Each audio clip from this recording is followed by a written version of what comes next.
Hello and welcome to APSC crash course lecture 16 of the physical geography. ठीक है, हम physical geography को start किए और ये लेक्चर 16 चल रहा है। ठीक है, तो ऑलरेडी हमने 15 लेक्चर कंप्लीट किए हैं फिजिकल ज्योग्राफी। वर्ल्ड ज्योग्राफी का जो आपका लेक्चर सीरीज है वो अलग से चल रहा है। ठीक है, तो आप हमारे इस नंबर के साथ कांटेक्ट करके हमारे ये APSC क्रैश कोर्स में ज्वाइन हो सकते हो। कम्प्लीटली फ्री है। अराउंड आपका 40 डेज बचा है प्रीलिम्स का। ठीक है, आप जितना जल्दी आप ज्वाइन करेंगे उतना जल्दी आपका जो सिलेबस है वो कंप्लीट होता जाएगा। वीडियो स्टार्ट करने से पहले आप लोग मेरे बारे में जान सकते हो।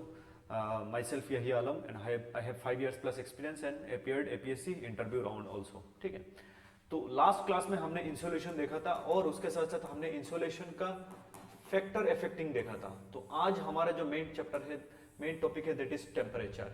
तो ये जो अर्थ का टेम्परेचर होता है ये फैक्टर किससे इफेक्ट करता है। ठीक है, तो टेम्परेचर जो होता है देखो आपका वो अर्थ में कहाँ में ज्यादा मिलता है। तो ये फैक्टर इफेक्टिंग कि यहाँ पे टेम्परेचर बहुत लो होता है, यहाँ पे हाई होता है, किसी जगह में फिर इक्वेटर में सबसे ज्यादा हाईएस्ट टेम्परेचर नहीं पाया जाता है। तो ये फैक्टर इफेक्टिंग क्या है आपका टेम्परेचर का, तो इसको हम यहाँ पे देखेंगे। तो देखो टेम्परेचर में एक चीज ध्यान देने वाली बात है कि सनलाइट जो होता है, सन का मूवमेंट आपका 23 हाफ नॉर्थ से लेकर 23 हाफ साउथ तक होता है। यहाँ पे होता है सन, यहाँ पे 2 बार मेनली, यहाँ पे 1 बार। तो इसकी वजह से सबसे ज्यादा सनलाइट किसके ऊपर डायरेक्टली आके गिरता है, दैट इज इक्वेटोरियल रीजन के ऊपर। तो उसकी वजह से इक्वेटोरियल रीजन में हाईएस्ट टेम्परेचर होना चाहिए था, लेकिन हाईएस्ट टेम्परेचर इक्वेटोरियल रीजन में नहीं पाया जाता क्योंकि यहाँ पे क्लाउड कवर होता है, सीरस क्लाउड। तो क्लाउड कवर की वजह से सनलाइट नहीं आ पाता है। उसके साथ साथ यहाँ पे क्या होता है, डेली आपका रेनफॉल होता है। इक्वेटोरियल रीजन में एक कैरेक्टरिस्टिक है आपका एवरीडे रेनफॉल, 4 क्लॉक में क्या हो जाए, कन्वेक्शनल हीटिंग होके रेनफॉल होगा।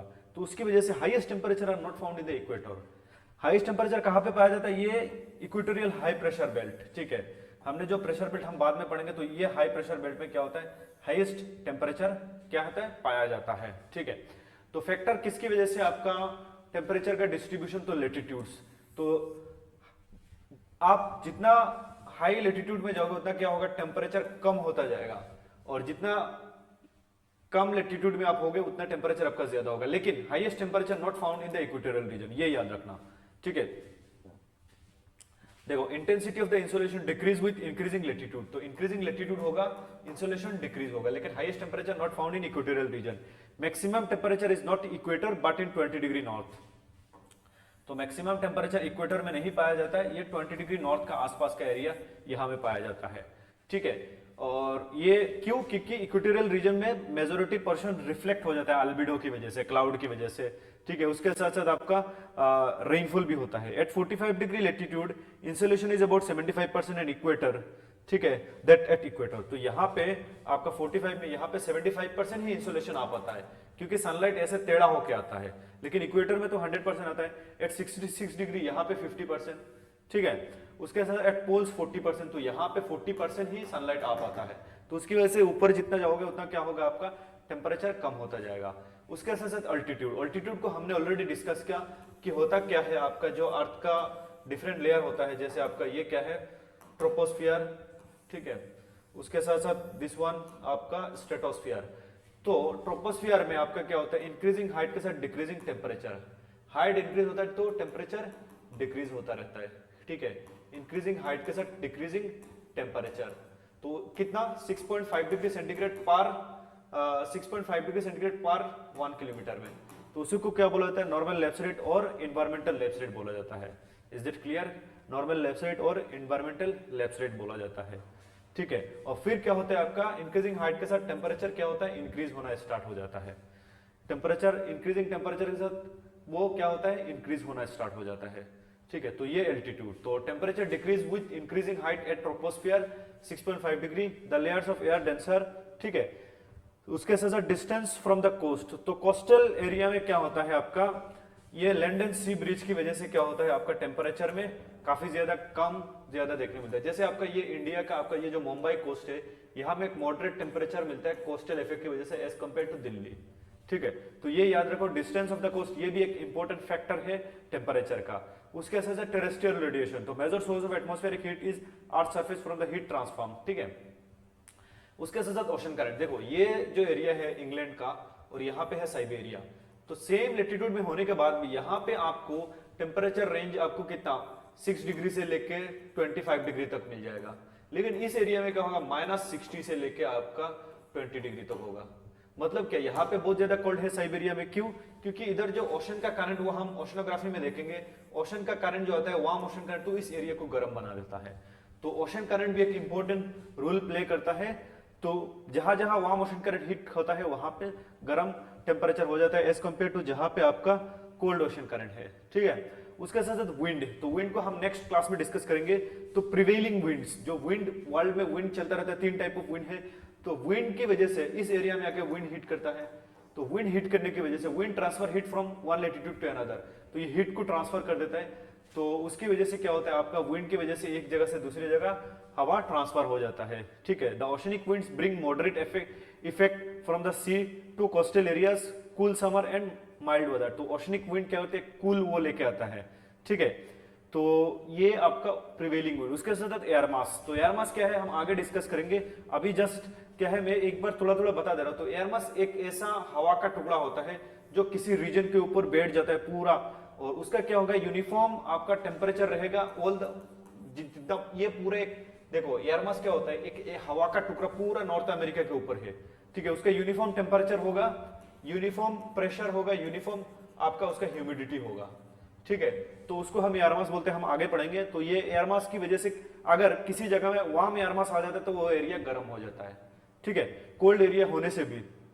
उसके बाद इफेक्ट ऑफ कॉन्टिनेंट, तो ये जो आपका कॉन्टिनेंटल क्लाइमेट होता है, ये यहाँ पे देखो, तो एक चीज आप देखो, ये नॉर्दर्न हेमिस्फीयर है, ये साउदर्न हेमिस्फीयर है। तो कौन सा जगह में ज्यादा गर्म पाया जाता है, कौन सा हेमिस्फीयर ज्यादा गर्म है, तो नॉर्थ हेमिस्फीयर, क्योंकि यहाँ पे लैंड ज्यादा है, लैंड जल्दी गर्म हो जाता है और हीट को, लैंड का हीट इधर उधर ट्रांसफर हो जाता है। ठीक है, तो ये जो टेम्परेचर होता है ये डिस्ट्रीब्यूशन होता है। तो और एक क्लाइंट समझ लो, और एक कॉन्सेप्ट को, दैट इज आइसोथर्म। तो आइसोथर्म क्या होता है, किसी भी एरिया में अगर मान के चलिए नॉर्थ अमेरिका वाला है, ये नॉर्थ अमेरिका है, तो मान के चलिए यहाँ पे 21 डिग्री सेंटीग्रेड है, इस पॉइंट में 21, इस पॉइंट में 21, फिर इस पॉइंट में 21, फिर यहाँ पे 21। तो ये पूरा एक लाइन अगर ड्रॉ करोगे, जहां जहां 21 डिग्री सेंटीग्रेड होगा तो उसी को आइसोथर्म बोला जाएगा। मान के चलिए ये इंडिया है। ठीक है, इंडिया का मुंबई में 21 है, फिर इधर पुणे में 21 है, फिर इसके नीचे 21 है, फिर इधर 21 है। तो लाइन एक सेम टेम्परेचर आपको जगह को लाइन जो कनेक्ट करेगा तो उसी को क्या बोला जाएगा, आपका आइसोथर्म बोला जाएगा। तो line joining places having equal temperature, तो प्लेसेस हैविंग इक्वल टेम्परेचर उसको क्या बोला जाएगा, एट ए गिवन टाइम और एवरेज और गिवन पीरियड, इसको बोला जाएगा आपका आइसोथर्म। तो आइसोथर्म हमेशा याद रखो, आइसोथर्म किसको बोलते हैं। उसके बाद आता है टेम्परेचर इन्वर्जन। तो टेम्परेचर इन्वर्जन क्या है, देखो हमने पढ़ा है कि ट्रोपोस्फियर में आपका इंक्रीजिंग हाइट के साथ डिक्रीजिंग टेम्परेचर होता है, मतलब हाइट इंक्रीज हो रहा है, टेम्परेचर डिक्रीज होता है। लेकिन कभी कभी क्या होता है, आपका हाइट इंक्रीज होता है, हाइट इंक्रीज होता है, लेकिन टेम्परेचर भी क्या हो जाता है, आपका इंक्रीज हो जाता है। ठीक है, जैसे मान के चलिए नीचे कम टेम्परेचर होता है एज कंपेयर टू ऊपर में, तो उसी को टेम्परेचर इन्वर्जन बोला जाता है। ठीक है, मतलब आप अगर ट्रोपोस्फियर में हो तो यहाँ पे वार्म होना चाहिए, यहाँ पे कूल होना चाहिए टेम्परेचर, क्योंकि इंक्रीजिंग हाइट के साथ टेम्परेचर डिक्रीज हो रहा है। लेकिन किसी किसी जगह में क्या हो जाता है, नीचे आ जाता है कूल, ठीक है, और ऊपर वार्म हो जाता है। तो ये क्या हो गया, टेम्परेचर इन्वर्जन हो गया। तो उसी को टेम्परेचर इन्वर्जन बोला जाता है। देखो नॉर्मल कंडीशन में क्या है, warm air, cooler air, cold air. लेकिन टेम्परेचर इन्वर्जन में क्या हो जाता है, आपका यहाँ पे कूलर एयर आ जाता है, यहाँ पे वार्म एयर आ जाता है बीच में, और यहाँ पे फिर कोल्ड एयर आ जाता है।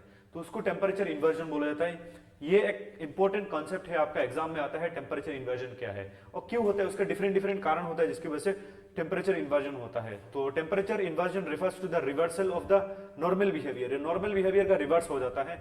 ठीक है, कहाँ पे, ट्रोपोस्फियर में, the lower most layer of the earth. और usually decrease with altitude. Temperature क्या होता है, इंक्रीजिंग हाइट के साथ टेम्परेचर डिक्रीज होता है, लेकिन टेम्परेचर इन्वर्जन में टेम्परेचर इंक्रीज विथ हाइट, वो आपका रिवर्स हो जाता है, उसको रिवर्स बोला जाता है। ठीक है, और ये आपका इस फिनोमेना का weather as well as air और एटमॉस्फेयर में एक क्या होता है, आपका सिग्निफिकेंट इंपैक्ट होता है।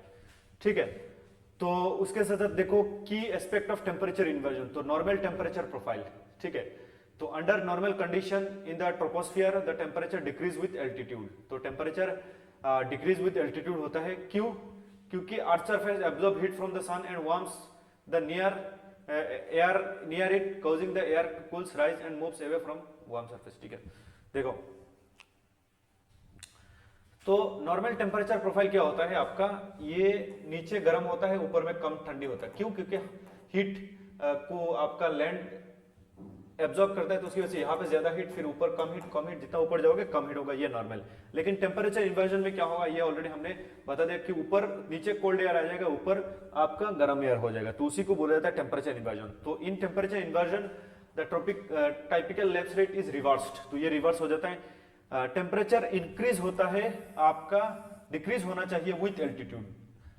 ठीक है, हाइट के साथ क्या होता है, टेम्परेचर इंक्रीज हो जाता है, तो उसी को बोला जाता है आपका this create a stable layer where cooler denser air trapped beneath the warm light. ठीक है, और ये रिवर्स को बोला जाता है टेम्परेचर इन्वर्जन।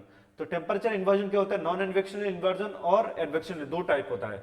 तो देखो ये जो एरिया है, मान के चलिए अर्थ का एरिया, तो यहाँ पे क्या होता है, अगर कूल्ड, अगर winter night, long winter night, ठीक है, लॉन्ग विंटर नाइट होगा, तो ये जो लैंड सरफेस है ये ज्यादा क्या करेगा, कोल्ड हो जाएगा, ये बहुत ज्यादा कोल्ड हो जाएगा। तो कोल्ड होने की वजह से यहाँ का जो एयर है वो भी कोल्ड हो जाएगा। ठीक है, वो भी कोल्ड कूल हो जाएगा एज कंपेयर टू ऊपर वाला एयर। ठीक है, as compare to this air, तो यहाँ पर एयर क्या होगा, रिलेटिवली वार्म हो जाएगा। तो इसी को बोला जाता है आपका ग्राउंड इन्वर्जन। ठीक है, तो क्यों ग्राउंड इन्वर्जन होता है, क्योंकि लॉन्ग विंटर नाइट किसी जगह में एकदम बहुत लंबा 14, 15, 18 घंटा ठंडी ही मिल रहा है, तो ग्राउंड क्या हो जाए, बहुत कूल, और ग्राउंड का जस्ट ऊपर वाला हवा क्या हो गया, कूल हो गया, उससे ऊपर वाला हवा थोड़ा वार्म होगा, तो उसी को बोला जाता है नॉन एडवेक्शनल इन्वर्जन, मतलब ग्राउंड इन्वर्जन। ठीक है, ये याद रखो। उसके बाद एडवेक्शनल इन्वर्जन, जिसमें आपका बेली इन्वर्जन आता है, उसके साथ साथ आपका फ्रंटल इन्वर्जन। तो एडवेक्शनल इन्वर्जन को देखते हैं। तो एडवेक्शनल इन्वर्जन में दो चीजों को देखा जाता है,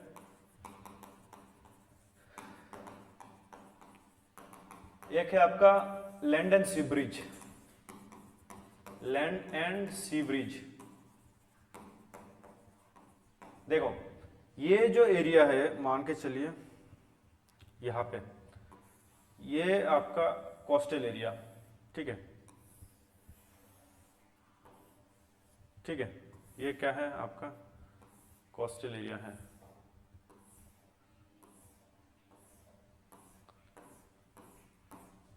ये ओशन है, क्या है, ओशन है। मान के चलिए ये लैंड है, ये वाला, और ये तो ओशन है। ठीक है, तो मान के चलिए आपका ये जो मुंबई वाला पार्ट है, दिस वन, और ये ओशन। तो दिन में क्या होता है आपका, ये जो सनलाइट होता है, सनलाइट पड़ता है, तो दिन में, डे में देख लेते हैं, तो ये सनलाइट। ठीक है, तो उसको समझने से पहले और थोड़ा कुछ कंसेप्ट समझ लो। जैसे मान के चलिए ये एक रूम है, ठीक है, तो इस रूम में अगर आप रूम कूलर लगाओगे, ठीक है, रूम को ठंडा करना है तो एसी लगाते हैं, एयर कंडीशन, जैसे इस रूम में है, तो ये एसी ऊपर लगाया जाता है। ठीक है, और ये कोल्ड हवा देता है। कौन सा हवा देता है, एसी कोल्ड हवा देता है। ठीक है, तो कोल्ड हवा क्या होता है आपका, कोल्ड हवा, कोल्ड विंड क्या होता है आपका, डेंसर होता है, मतलब उसका वजनदार होता है, तो उसकी वजह से क्या होता है, वो नीचे आ जाता है। आप अगर यहाँ पे खड़ा हो तो आपको आके क्या होगा, कोल्ड हवा लगेगा, नीचे आता है, पूरा रूम ऐसे ठंडी हो जाता है। Is that clear? तो कोल्ड हवा क्या है, डेंसर है, लेकिन वार्म जो हवा होता है वो लाइटर है। तो आपको अगर रूम हीटर लगाते हो तो मोस्टली रूम हीटर नीचे लगाया जाता है। तो रूम हीटर क्या करता है, गर्म हवा छोड़ता है, तो गर्म हवा क्या होता है, पतला होता है, तो उसकी वजह से वो ऊपर की तरफ जाता है। Is that clear? तो जो वार्म एयर होता है वो लाइटर होता है, ठीक है, और वो ऊपर की तरफ जाता है। इसकी वजह से हम घर के ऊपर में क्या लगाते हैं, वेंटिलेशन। इधर वेंटिलेशन होता है हमारा घर के इधर, विंडो होने के बावजूद भी। क्यों? क्योंकि गर्म हवा इधर जाकर ट्रैप हो जाता है, वो विंडो से नहीं निकलता, वो वेंटिलेशन से ही निकलता है। Is that clear? तो इसको हमेशा याद रखो। तो यहां पे क्या होता है, जब दिन में सनलाइट पड़ता है आपका, कहां पे, लैंड एंड ओशन में, तो लैंड क्या होता है, जल्दी गर्म हो जाता है, हीट क्विकली, ठीक है, और उसके साथ हीट को कूल, ठंडी भी जल्दी हो जाता है। लेकिन ये जो ओशन होता है उसको हीट होने में टाइम लगता है, हीट होने में टाइम लगता है, और कूल होने में भी टाइम लगता है, ठीक है। तो दिन में जब सनलाइट पड़ता है तो वो जो लैंड है क्योंकि लैंड का ओनली सुपरफिशियल लेयर ही गर्म होता है, तो वो जल्दी गर्म हो गया। तो गर्म हुआ मतलब क्या हो गया, यहाँ पे आपका गर्म हुआ। तो देखो यहाँ पे ऊपर की तरफ अगर हवा आ रहा है तो इधर आप हो तो ये हाई प्रेशर आप महसूस कर रहे हो, और ये कूलर के ऊपर खड़े हो तो आप लो प्रेशर महसूस कर रहे हो। तो किसी जगह में हीट हो गया मतलब यहाँ पे लो प्रेशर क्रिएट हो गया। लेकिन दिन में मतलब डे के बात कर रहा हूं, लेकिन यहाँ पे क्या हो रहा है आपका हाई प्रेशर। तो हवा क्या कर रहा है, दिन में आपको इधर लैंड से, ओशन से आपका लैंड की तरफ जा रहा है, high pressure to low pressure, क्योंकि यहाँ पे ज्यादा गर्म हो गया दिन में, लेकिन यहाँ पे क्या है कम गर्म है। तो ज्यादा गर्म में लो प्रेशर होता है और कम गर्म में हाई प्रेशर। तो दिन में क्या होता है, ठंडी हवा ओशन की कोस्ट की तरफ आता है, मतलब मुंबई से कोस्ट की तरफ आएगा। लेकिन रात में क्या होगा, ये जो आपका ये तो हीट हो गया था लेकिन ये कूल हो जाएगा। लेकिन रात में क्या होगा, आपका ये जो ओशन वाला पार्ट है ये गर्म होगा, ये हीट होगा रात में। तो हीट होने में क्या होता है लो प्रेशर, और कूल होने में क्या होता है आपका हाई प्रेशर। तो रात में क्या होगा आपका, इन द नाइट आपका नाइट हवा इधर से उधर बहना स्टार्ट करेगा। तो ये जो हवा लैंड से ओशन की तरफ जा रहा है तो उसको लैंड ब्रिज बोलते हैं, और ओशन से लैंड की तरफ उसको सी ब्रिज बोलते हैं। ठीक है, तो दिन में क्या होगा आपका, रात में हवा लैंड से ओशन की तरफ जाएगा, तो उसकी वजह से लैंड में जितना भी गर्म हवा होगा वो ओशन की तरफ चला जाएगा। तो उसकी वजह से ओशन का कोस्ट जो होता है उसमें एक मॉडरेट टेम्परेचर देखने को मिलता है। तो ये एक टाइप ऑफ आपका इन्वर्जन होता है लैंड एंड सी ब्रिज। ठीक है, तो ये आपका लैंड एंड सी ब्रिज है। उसके बाद अगर और एक हम बात करें that is mountain and valley bridge. तो माउंटेन एंड वैली ब्रिज में क्या होता है,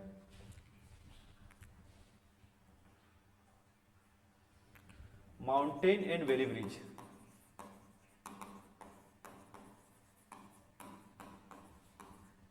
ठीक है। तो माउंटेन एंड वैली ब्रिज में क्या होता है, देखो ये एक माउंटेन है मान के चलिए, क्या है ये माउंटेन है, नीचे वाला वैली है। ठीक है, ये सब माउंटेन है वैली है, और यहां पे क्या है आपका, इधर से सनलाइट आता है सन।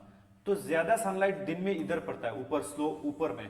ठीक है, तो इसकी वजह से सनलाइट ज्यादा होने की वजह से यहाँ पे क्या होता है लो प्रेशर, और यहाँ पे क्या होता है लो प्रेशर। लेकिन यहाँ पे कम सनलाइट है तो हाई प्रेशर। तो हवा क्या करेगा, ठंडी हवा इधर से उधर की तरफ जाएगा, कब, दिन में। ठीक है, लेकिन रात में क्या होगा आपका, ये कंप्लीट रिवर्स हो जाएगा आपका, ऐसा हो जाएगा रात में। नाइट में आपका, नाइट में क्या हो जाएगा, ये जो एरिया है आपका ये बहुत जल्दी गर्म हो जाता है, हीट जल्दी हो जाता है, लेकिन रात में ये जल्दी कूल भी हो जाएगा नाइट में।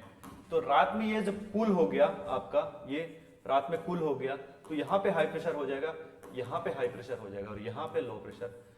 तो ये कूल हवा क्या करेगा, नीचे की तरफ आने की कोशिश करेगा, और नीचे आके बेली फ्लोर में बैठ जाएगा। ठीक है, तो नीचे आके क्या होगा, बेली फ्लोर में बैठ जाएगा। कहाँ बैठ जाएगा, बेली फ्लोर में। तो यहाँ पे कूल हो गया, और लेकिन यहाँ पे ये जो हवा है ऊपर का, ये क्या हो गया, गर्म हो गया, वार्म। तो अभी देखो टेम्पर इधर कूल है ऊपर वार्म है, तो ये बेली इन्वर्जन हो गया। तो ये ज्यादातर बेली में देखने को मिलता है। ठीक है, क्यों, क्योंकि दिन में ये माउंटेन वाला जो आपका टॉप है ये ज्यादा हीट उसको मिलता है, इसकी वजह से ज्यादा गर्म हो गया, और गर्म होने की वजह से यहाँ पे लो प्रेशर, और यहाँ पे नीचे जो है कम गर्म है, हाई प्रेशर।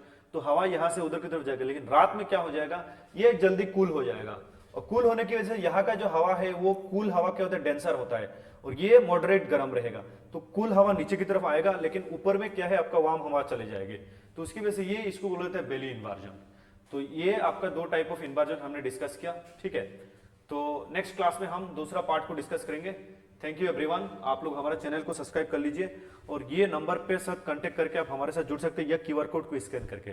ठीक है, आपको ये सब क्लासेस का फ्री नोट्स आपको दिया जाएगा।